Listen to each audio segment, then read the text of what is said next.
चलिए बिस्मिल्लाहिर्रहमानिर्रहीम, अस्सलाम वालेकुम, वेलकम टू ऑल। तो आज की हमारी बेसिकली फर्स्ट क्लास है हमारे फास्ट ट्रैक बैच की।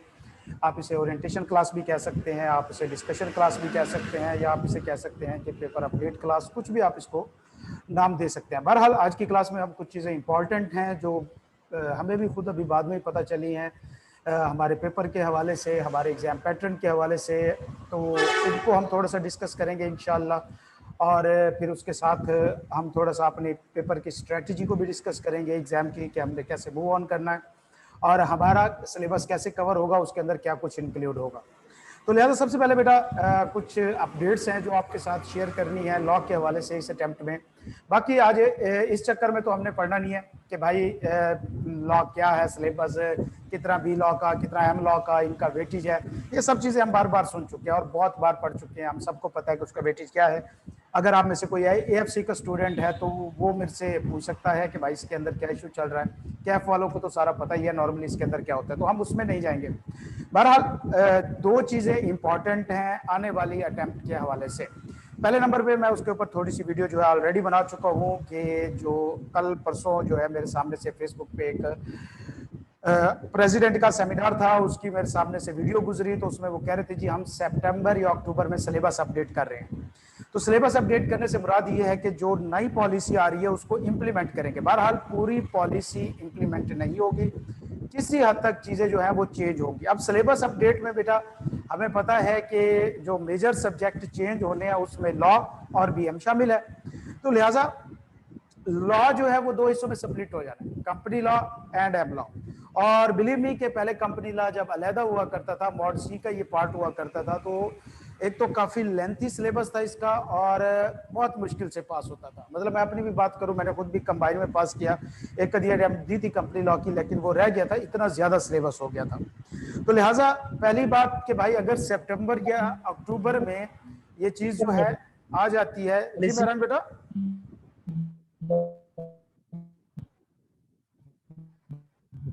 आप कुछ कह रहे हैं बच्चे?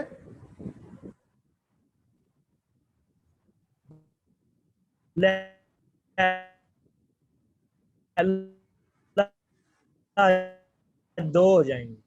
जी जी बिल्कुल, सेम कंडीशन है कि ये दो सिलेबस हो जाएंगे, दो सब्जेक्ट हो जाएंगे। तो इसमें ये तो होना ही है कि भाई एम लॉ और कंपनी लॉ जो है वो अलग अलग हो जाएगा। लेकिन जो असल परेशानी वाली चीज़ है वो ये है कि ये सिलेबस लेंथी बहुत हो जाएंगे। उसके बाद हमने अगर पिछली लास्ट दो अटेम्प्ट का पैटर्न देखें तो छप्पड़ फाड़ रिजल्ट रहा है। मतलब कभी भी ICAP की हिस्ट्री में लॉ का रिजल्ट ऐसा नहीं रहा। 22-23, 22-23, 25%, मैक्सिमम 30 भी कभी कभी टच करता था। तो अभी वो 35-40 पे पहुंच गया है रिजल्ट। तो ये एक काफ़ी अच्छी चीज़ है जो इस सूरत हाल में हमारे साथ चल रही है। तो पहली चीज़ ये कि भाई एक अपडेट है, अगर सितंबर या उससे पहले सिलेबस की अपडेट आ जाती है तो बेटा मार्च में वो सिलेबस टेस्ट होगा। लेकिन अगर मार्च में सितंबर, अक्टूबर या नवंबर में जाके अपडेट आती है तो फिर चांसेस हैं, I am not sure, chances हैं कि वो फिर अगली सितंबर के अटेम्प्ट में टेस्ट हो, मार्च में ना हो। बहरहाल सिक्योर साइड पे रहते हुए हम इस चीज़ को अज्यूम करेंगे कि इसी अटेम्प्ट में टेस्ट होगा। उसके बाद जो बेटा दूसरी अपडेट है या दूसरी जो परेशानी वाली बात है वो ये है कि आप में से ज़्यादातर ने अगर फेसबुक या सोशल मीडिया पे देखा होगा कि फाइनल का कॉर्पोरेट लॉ का जो पेपर आया वो बहुत ज़्यादा अनएक्सपेक्टेड था। मतलब चीज़ें बहुत हट के थी और जो अनइम्पॉर्टेंट टॉपिक है उनको ज़्यादा टेस्ट किया गया था, जो कभी नॉर्मली टच नहीं करता उसको उसने टेस्ट किया। तो ये चीज़ें थी उसमें। ठीक है, फाइनल वालों की तो चीखें निकली, सोशल मीडिया पे रोल अप पड़ा ही पड़ा। कैफ वालों की टेंशन स्टार्ट हो गई है। उसकी वजह यह है कि हमारे सामने से एक और पोस्ट गुजरी थी जिसके अंदर एक कोटेशन थी कि ये जो एग्जाम बनाने, पेपर बनाने वाले होते हैं, एग्जामिनर होते हैं, इनकी हायरिंग थी, ICAP की पोस्ट थी। तो वो हायर कर रहे थे एक पेपर कैफ का बनाने के लिए और एक पेपर फाइनल का बनाने के लिए। मतलब एक साल में एक ही शख्स जो होता है वो कैफ के लॉ का भी पेपर बनाएगा, वो फाइनल के कॉर्पोरेट लॉ का भी पेपर बनाएगा। अब टेंशन जो इसमें है वो ये है कि भाई कॉर्पोरेट लॉ जो फाइनल का एग्जाम आया है तो भैया उसने तो एक बार आंखें खोल दी सब। अच्छी खासी परेशानी बन गई है कि यार ये सिचुएशन कैसे क्रिएट हो गई एकदम। तो लिहाजा अब टेंशन हमारे लिए ये है कि वो ही एग्जामिनर अगर हमारा कैफ का पेपर बना देता है तो भैया बहुत कुछ अनएक्सपेक्टेड आने वाला है।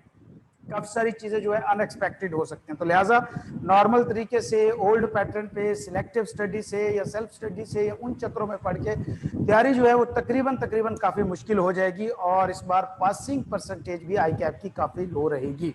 तो बहरहाल ये दो अपडेट्स थी जो आपके साथ मैंने शेयर करनी थी इस हवाले से कि भाई एक तो नेक्स्ट अटेम्प्ट में पेपर जो है वो स्प्लिट हो जाएंगे और वो स्प्लिट पेपर जो है उनको पास करना काफी डिफिकल्ट चीज होगी, काफी मुश्किल हो जाएगा। एक पेपर बढ़ जाएगा भाई और कुछ होना हो, ऊपर से 6 महीने तो आपके बढ़ ही जाएंगे ना इनकेस के अगर एक पेपर का ही मसला रहा।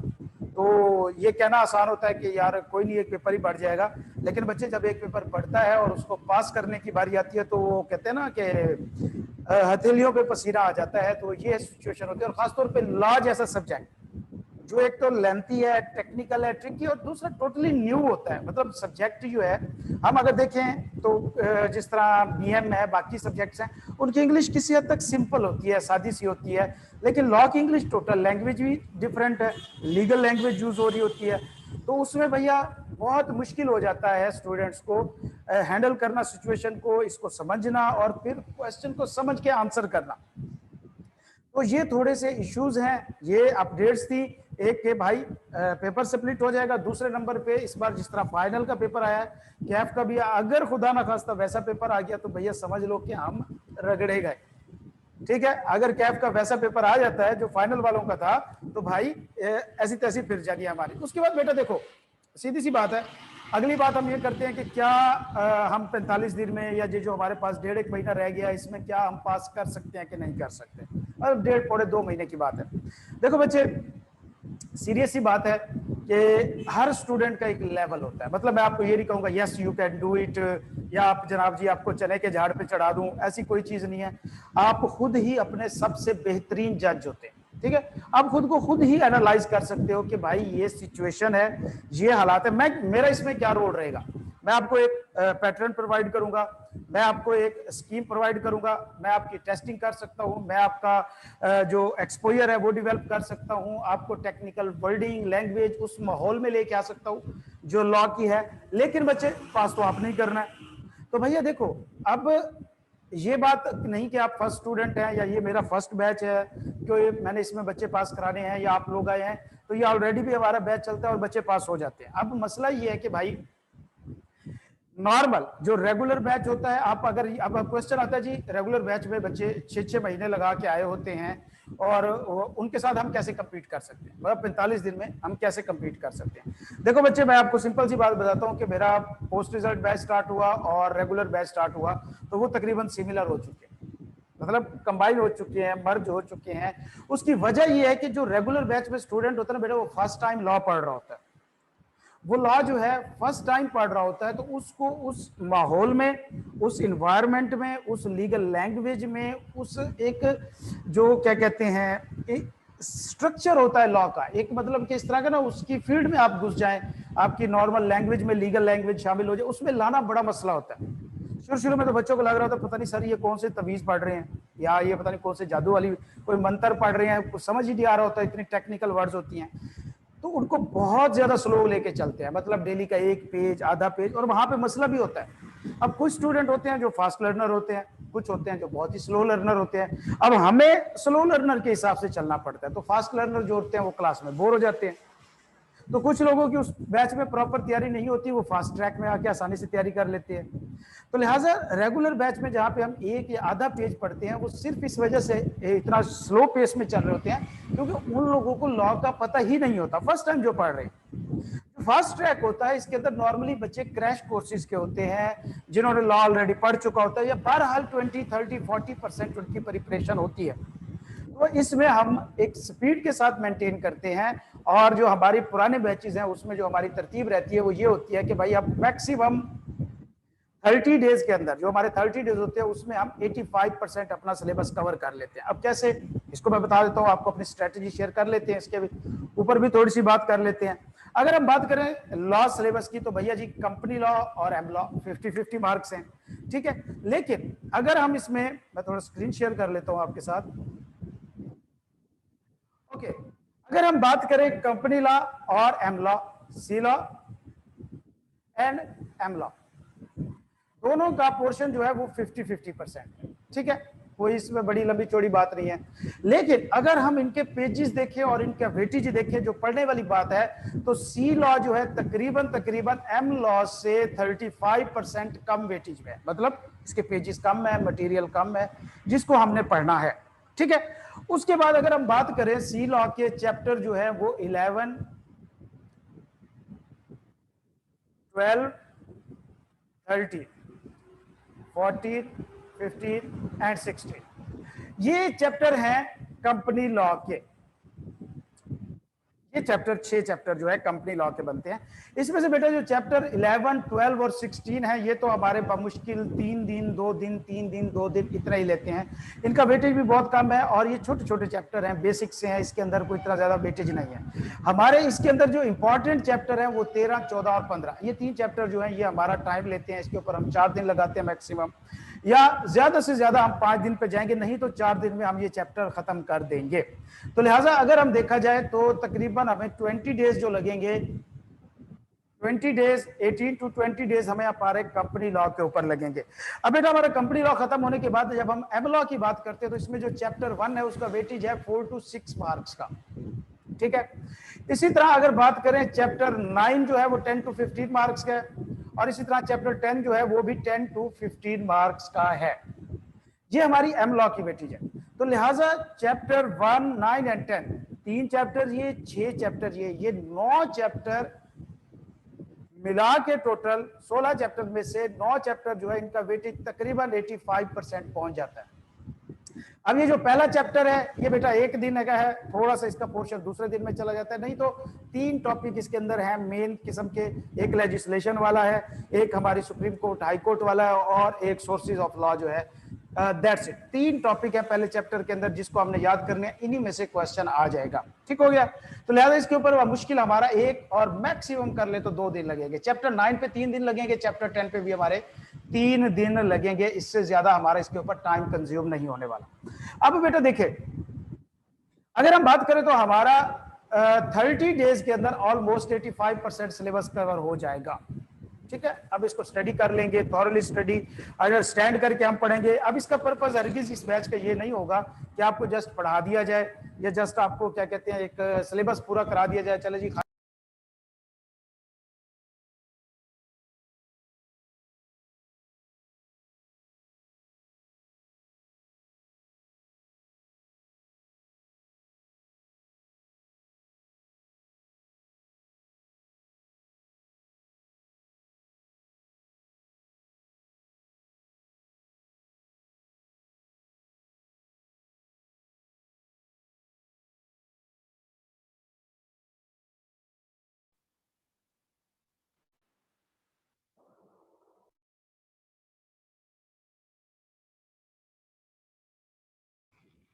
हाँ जी, आवाज आ रही है बच्चे? जी सर आ रही है। ओके, तो बेटा देखो, मैं सिंपल सी बात कर रहा था कि इस बैच का हरगिज ये पर्पस नहीं है कि हम सिलेबस कवर करेंगे या हम इसको भागते दौड़ते लेके चलेंगे। हमने इसमें तैयारी करनी है। अब वो हमारी जितने दिन में मर्जी हो। आप मेरे से स्टूडेंट पूछते सर ये कितने दिन चलेगा, नॉर्मली मैं कहता हूँ 30 डेज का, 35 डेज का। नहीं बच्चे, ऐसा नहीं होता। तैयारी करनी होती है तो चाहे ये हमें 60 के 60 दिन ही क्यों ना पढ़ना पड़े, मतलब हमें अपने सैटरडे ऑन करने पड़े, हमें अपने संडे ऑन करने पड़े, आज की डेट से लेके हमें 31 अगस्त तक चाहे पढ़ना पड़े, डेली पढ़ना पड़े, हम पढ़ेंगे।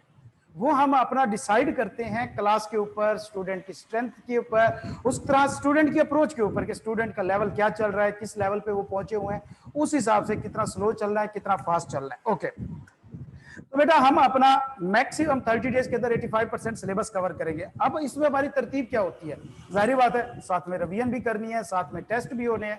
तो बेटा जैसे ही हमारा कंपनी लॉ खत्म होगा और एम लॉ हमारा स्टार्ट होगा टॉपिक, जैसे ही हम चैप्टर 1 स्टार्ट करेंगे कंपनी लॉ की रिवीजन शुरू हो जाएगी। मतलब क्या होगा, हम 2 दिन एम लॉ का टॉपिक पढ़ेंगे, कोई भी चैप्टर जो इसका चल रहा होगा, एक दिन हमारा पीछे कंपनी लॉ के किसी एक चैप्टर की रिवीजन होगी। रिवीजन कैसी होगी हमारी कि भाई आपने सारा चैप्टर पढ़ के याद करके आना होगा।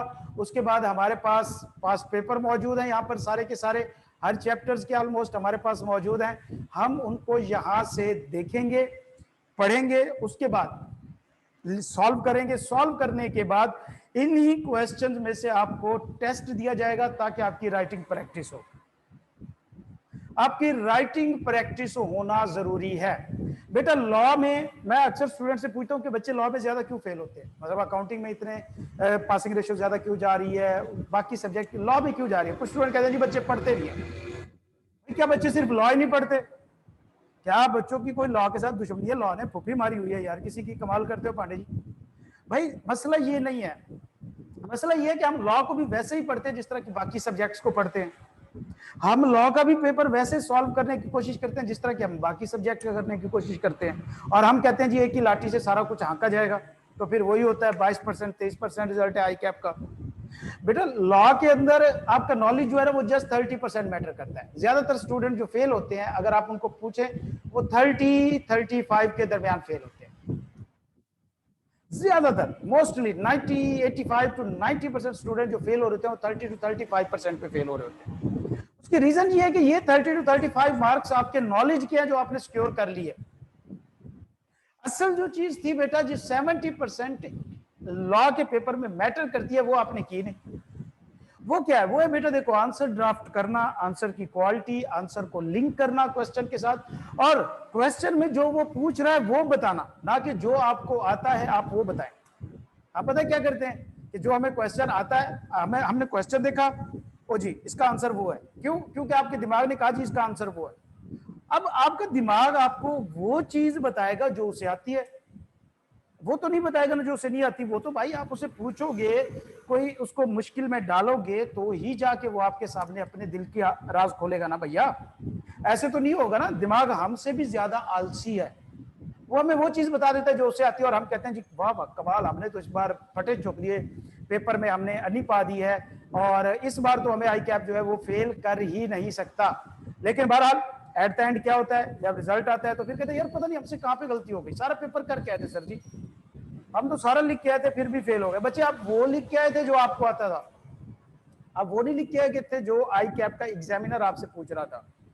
मैं बच्चों से क्लास में जब क्वेश्चन करा रहा होता हूँ तो उनको बता रहा होता हूँ कि हर क्वेश्चन में एक छोटा सा ट्रिक खेल जाता है। वो अगर नॉर्मल हम ऐसे बैठे हैं, हम उस क्वेश्चन को देखें ना, हम ट्रिक पकड़ लेंगे नॉर्मल क्लास में, नॉर्मल इन्वायरमेंट में, लेकिन एग्जाम में वो नहीं पकड़ सकते आप। Exam pressure, exam burden, exam focus और अपना गली चलादा कि भाई आप पूरी तैयारी करके दिया है, पूरा सिलेबस कवर नहीं किया, या हमने सिलेक्टिव स्टडी की है, या हमने पूरी क्लासेस नहीं ली, या हमने टेस्ट नहीं दिए, या पास पेपर कवर नहीं किया, तो भाई कुछ ना कुछ तो हमसे छूट ही गया ना, कुछ ना कुछ तो हमने मिस कर ही दिया होगा ना। तो लिहाजा ये क्वेश्चन पक्की बात है वहां से आया होगा। लिहाजा ये वजूहत होती है बेटा जिसकी वजह से नॉर्मली हमारा लॉ का पेपर फेल हो जाता है। तो भैया पहले नंबर पे हमारा सिलेबस कवर होगा, दूसरे नंबर पे उसकी रिवीजन होगी, और तीसरे नंबर पे हमारी राइटिंग प्रैक्टिस होगी। राइटिंग प्रैक्टिस में क्या आता है कि भैया हम क्वालिटी ऑफ आंसर को इंप्रूव करेंगे। क्वालिटी ऑफ आंसर क्या है? मिसाल के तौर पे अगर वो कोई क्वेश्चन पूछता है बिल्कुल स्ट्रेट, एक कंपनी का नाम दिया और कहता है जी इसके फलानी प्रोविजन जो है मुझे प्रोड्यूस करके दे दो इस सिनेरियो के मुताबिक, वो बिल्कुल स्ट्रेट प्रोविजन है। आपके पास दो ऑप्शन है, पहले नंबर पे भैया एज पर जिस तरह कंपनीज एक्ट में लिखा हुआ है वैसे उसको लिख दे वहां पे, ठीक है, as per companies act 2017 subsidiary companies फला फला जो भी उसकी डेफिनेशन है, हम उसके 2-3 पॉइंट लिख दें, वो हो गया। दूसरा इसका ऑप्शन है कि भाई वो जो कंपनी का नाम यूज कर रहा है बाकायदा उस नाम को यूज करके आप आंसर दें कि ABC will be considered the subsidiary of HBL जो भी है उसकी if it fulfil the following conditions. अब जब आप नाम यूज करेंगे उस क्वेश्चन के अंदर उस कंपनी का जो कि वो क्वेश्चन में यूज कर रहा है आंसर देते वक्त, तो इससे आंसर की क्वालिटी इंप्रूव होती है। तो लिहाजा बच्चे लॉ के पेपर में 70% जो मैटर करता है वो होता है आंसर की ड्राफ्टिंग टेक्निक, एक नंबर, आपके आंसर की प्रेजेंटेशन, दूसरा नंबर, आपका आंसर क्या क्वेश्चन के साथ लॉजिकली लिंक्ड है कि नहीं है, ये जस्ट आपने लिख के और खाना पूरी कर दी है, क्या लॉजिकली लिंक्ड है आपका क्वेश्चन उसके साथ, अगर है तो ये एक आपके आंसर की क्वालिटी को इंप्रूव करेगा, ठीक है। और फिर लास्ट में आती है आपकी जो राइटिंग प्रेजेंटेशन होती है, ये चीजें तो 70% लॉ के पेपर में ये मैटर करता है, ठीक है। तो लिहाजा हमारा नॉर्मली जो फोकस रहेगा इसके ऊपर अपनी राइटिंग प्रैक्टिस, अपना सिलेबस कवर करना, अपने पास्ट पेपर कवर करना, अपने क्या कहते हैं जो आंसर की क्वालिटी को इंप्रूव करना, ड्राफ्टिंग टेक्निक सीखना, ये सारा हमारा मेन फोकस रहेगा हमारे इस पूरे सेशन के दौरान 45 दिन के। ठीक हो गया। इसके अलावा बच्चे अगर हम बात करें हमारा जो पेपर का पैटर्न है उसके अंदर एक चीज आती है क्वेश्चन का पैटर्न, मतलब एमसीक्यूज हैं 13 मार्क्स के, तो उनको कैसे तैयार करना है, वो कहाँ से तैयार करें, कोई बुक या कोई मटेरियल या कोई उस तरह की कोई चीज मौजूद है। तो बच्चे सीधी सी बात है कि पहली बात जो अभी 2 अटेम्प्ट हुई है एमसीक्यूज की, जितना मैंने एनालाइज किया है कि कोई बुक अभी तक उस लेवल की मौजूद नहीं है जिस लेवल पे आई कैप टेस्ट करते हैं, एक चीज। दूसरे नंबर पे पहले जो आई कैप आपसे शॉर्ट क्वेश्चन पूछा करता था, अब वो आपसे एमसीक्यूज पूछ रहा है। तो लिहाजा क्वेश्चन है कि भाई एमसीक्यूज कैसे तैयार करें, क्या जो आई कैप की टेक्स्ट बुक के एंड पे दिए गए हैं वो काफी हैं, हम उन्हीं को कर ले? नहीं बचे, वो तो मतलब भाई कह सकते हैं जल्दबाजी में उन्होंने एक तैयार की बुक और उसके साथ उन्होंने लगा दिए और एक सिंपल सा उन्होंने एक फॉर्मेट या पैटर्न बना के आपको दे दिया कि भाई इसके ऊपर आप कर लो, बुक जो पूरी करनी थी। लेकिन नहीं, हमें बुक इस तरीके से करनी होगी कि हमारे एमसीक्यूज तैयार हो जाए। कोई एमसीक्यूज वाली बुक ऐसी नहीं है, कोई किसी सर की किसी टीचर की कहीं पे किसी भी जगह पे एमसीक्यूज जो है उस लेवल के नहीं है जो आई कैप के पेपर में आपको हेल्प कर सके। तो भैया आपको स्टडी टेक्स्ट ही उसी तरीके से पढ़नी पड़ेगी कि आप एमसीक्यूज भी साथ आपके तैयार हो जाए। हाँ, अगर आप उससे भी ज्यादा स्पेसिफिक होना चाहते हैं तो स्टडी टेक्स्ट के अंदर जितनी एग्जाम्पल्स मौजूद हैं और वो जितने क्वेश्चन मौजूद हैं वो सारे आप कर लें, वो एमसीक्यूज बन सकते हैं। इसके अलावा बाकी किसी बुक वगैरह को हाथ लगाने का कोई ज्यादा फायदा नहीं है, आप अपना टाइम वेस्ट करेंगे। इसके बाद एट द एंड बेटा सबसे लास्ट में हमारी जो डिस्कशन है कि बुक कौन सी यूज की जाए या क्या किया जाए। देखो बच्चे, कोई भी बुक यूज कर सकते हो। पहले नंबर पे 30 या 35 जो हमारे पास ये 1.5 महीना रहता है, इसमें आई कैप की स्टडी टेक्स्ट यूज करना बेवकूफी है। 500-600 पेजेस हैं, उसको पढ़ते पढ़ते पढ़ते पढ़ते आप बेहोश हो जाएंगे, तैयार तो करने का टाइम ही नहीं मिलेगा। लिहाजा अब अगर आप तैयारी करना शुरू कर रहे हैं, आपकी 20%, 25% तैयारी है या 30% तक तैयारी है और आप चाहते हैं जी आप आई कैप की स्टडी टेक्स्ट को पढ़ें और वो भी पूरी तैयार करें, तो भैया ये गलत हरकत है। ठीक है, कोई फायदा नहीं है, उल्टा नुकसान होगा, आप अपना टाइम वेस्ट करेंगे। लिहाजा बेहतर तरीका ये है कि भैया किसी भी टीचर की, मतलब हमारी क्लास में हम अपने नोट्स यूज करेंगे, जो भी यूज करना है सिंगल बुक और सिंगल टीचर को फॉलो करना है। डबल माइंडेड नहीं होना कि भाई कुछ यूट्यूब से लेक्चर उठा के देख लिए, कुछ फलाने टीचर के देख लिए, कुछ फलाने टीचर की बुक से पढ़ लिया, कुछ ऐसा नहीं करना। ये अप्रोच बहुत गलत है। आपका जमीर तो टाइम बीइंग जो होता है वो मुतमईन हो जाता है कि भाई मैं मेहनत कर रहा हूँ, एफर्ट कर रहा हूँ, पढ़ रहा हूँ, लेकिन बहरहाल आप कोई तैयारी नहीं कर रहे होते और इसका उल्टा आपको नुकसान होता है। लिहाजा कोई भी एक टीचर, कोई भी एक बुक और कोई भी इस तरह की जो चीज है उसको आप फॉलो करें और उसी को ही लेके चले। इंशाल्लाह 45 दिन मोर देन इनफ, आप आराम से उसमें निकल देंगे, कोई मसले वाली बात नहीं है। अगर आप क्लासेस ले सकते हो, अगर आप टेस्ट दे सकते हो, अगर आप रिवीजन क्लासेस ले सकते हो, प्रैक्टिस कर सकते हो मेरे साथ, तो भैया इसके अलावा फिर कोई चीज ऐसी नहीं है जो आपको पास होने से इस अटेम्प्ट में रोक सके। ठीक है, तो ये 4 काम आप कर ले और उसके बाद पास होना जो है वो आप फिर मेरे जिम्मे छोड़ दें इंशाल्लाह। आपका और कुछ भी नहीं इसको आपको छोड़ सकता इस दौरान। ठीक है बच्चे, तो ये आज का हमारा छोटा सा एक सेशन था और इंशाल्लाह कल से हम अपना प्रॉपर जो है वो कंपनी लॉ स्टार्ट करेंगे और उसकी स्टडी भी होगी, साथ में डिस्कशन भी होगी इंशाल्लाह। तो क्लास अपनी कल भी 1 बजे ही रहेगी यहाँ, उसके बाद हम इसका टाइम जो है वो चेंज करेंगे, लेकिन वो हम मंडे को इंशाल्लाह म्यूचुअल कंसेंट से तमाम बच्चे जो है मिलके जो भी उसका बचता होगा हिसाब किताब, उस हिसाब से तमाम की जो रजामंदी होगी और फ्लेक्सिबल टाइम होगा इंशाल्लाह, हम उसमें जो है वो क्लास को स्टार्ट करेंगे। ठीक है बेटा, तो मिलते हैं इंशाल्लाह कल की क्लास में। अल्लाह ताला आप सबको अपनी ज़ुबान में रखे बेटा। अल्लाह हाफिज़।